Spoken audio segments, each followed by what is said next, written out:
پریشانی حالات سے نہیں، خیالات سے آتی ہے۔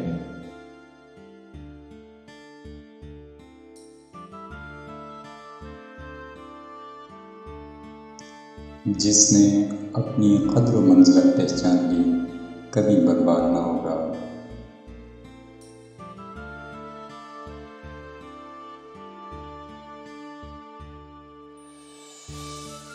کبھی تم دوسروں کے لیے دعا مانگ کر دیکھو، تمہیں اپنے لیے مانگنے کی ضرورت نہیں پڑے گی۔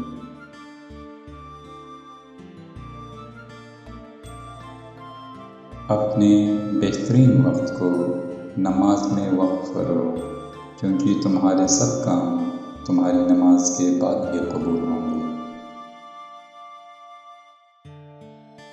نماز کی فکر کو اپنے اوپر فرض کر دو، خدا کی قسم دنیا کی فکر سے آزاد ہو جاؤ گے اور کامیابی تمہارے قدم چومے گی۔ لوگوں کے عیبوں سے اس طرح غافل ہو جاؤ جیسے سوتے وقت تم دنیا سے غافل ہو جاتے ہو۔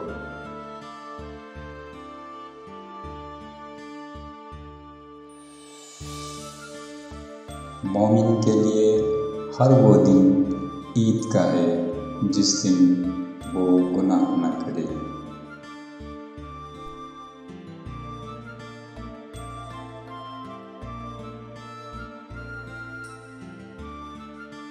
نیکی کا ارادہ شر کی آگ کو بجھاتا ہے۔